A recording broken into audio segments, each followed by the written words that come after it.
And so the girls and I are taking a tour of 3 farms in Southwestern Ontario to move to next year. One of the farms is a seed growing operation on Pelee Island.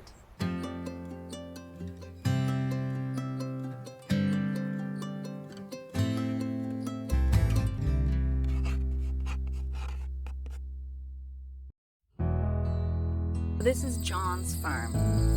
It's on Pelee Island, which is the southernmost point in Canada. And John is a botanist, so this is where he does all of his experimenting with all the different plants that you can't grow in other parts of Canada.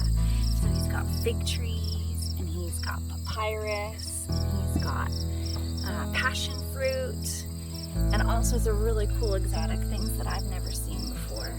So it's a really heavenly place, and it's also on the monarch migration route, and it is just the beginning of the monarch migration. So you can see them all behind me on these Mexican sunflowers. They just love it. And so every evening a whole new group of monarchs arrive from the mainland, and then in the morning they take off again south to America on their way to Mexico.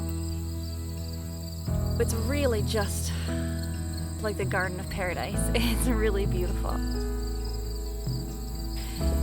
So the job here is, John is a seed farmer. So he grows vegetables and then harvests the seeds and provides them to a seed company. So whenever you get your seed catalog and you buy your seeds, you never really think about where those seeds came from. He's one of the people who grows those seeds. He's getting older now, and he's not really so keen on doing the work anymore. So he's hoping to find someone who can take over that job for him. I would really enjoy that. I really love the gardening, and I love sort of the science, the genetics. There's something sort of magical about, you know, taking a piece of food and you can get 100 plants from it. I would love to live on this island. It's beautiful, it's peaceful, except you hear that popping? That's the vineyard. There's a really big vineyard on Pelee Island, and so it's also on a bird migration route. So you have all these birds migrating through, and of course they want to eat the grapes. So the vineyard has these air poppers that scare the birds and keep them off the grapes. It's beautiful here. The girls really love it here. They love the butterflies. They love the beaches. They love the snakes. We've seen loads and loads and loads of snakes. I see its head. I want to have the big one. Bethany is as infatuated with this garden as I am. She's really disappointed that the figs aren't ripe yet, because she would like to pick them right off the tree. All the different kinds of cool plants. We've been really enjoying that, and seeing the monarchs obviously is very cool. And there's even a couple of monarch caterpillars here. And John seems like a really nice guy. He's just a fountain of knowledge, and he would be a really good mentor for me. So that's appealing. And he's got a nice calm energy, which is also appealing.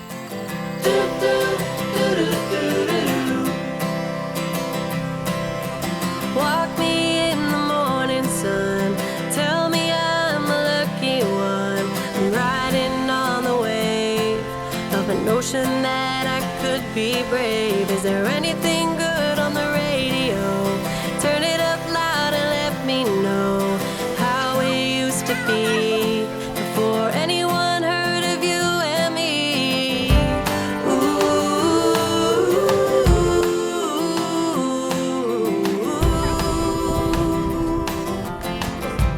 Fun. I'm feeling good, I'm feeling great, running out of town just to celebrate. But fortune's make it to a better day. A rocking chair and a glass of wine, in the shade of a tree, and I'm feeling fine. There's not a lot to ask when life is going by so fast. One breath away, step up and say,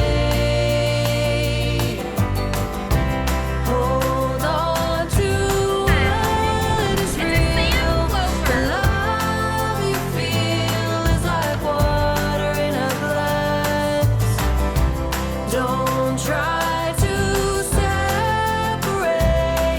the ones you hate from the ones that you don't know.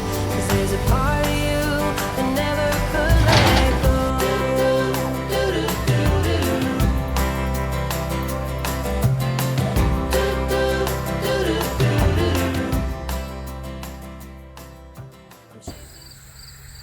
It's definitely a possibility.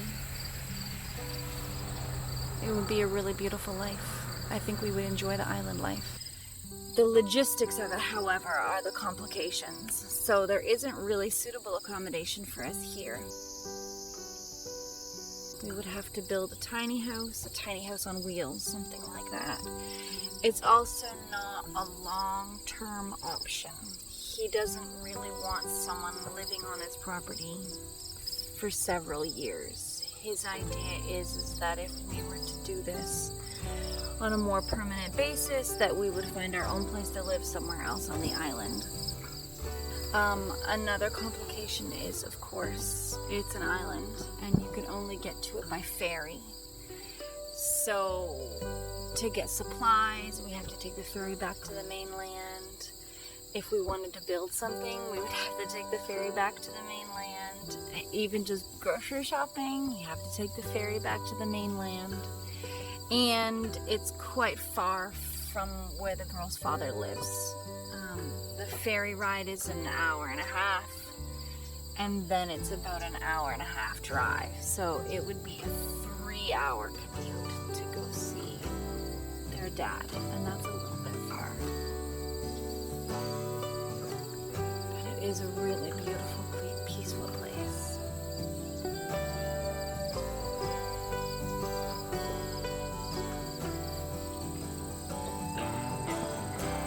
So from a practical point, from a deciding what to do with the rest of my life point, this would be a good classroom for me, a good way station on the way to something else, but not a long-term solution. So we'll have to see.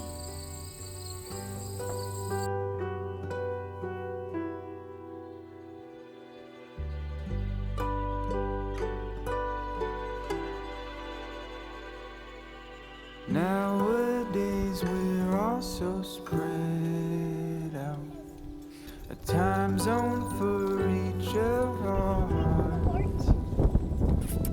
When tragedy strikes, will we men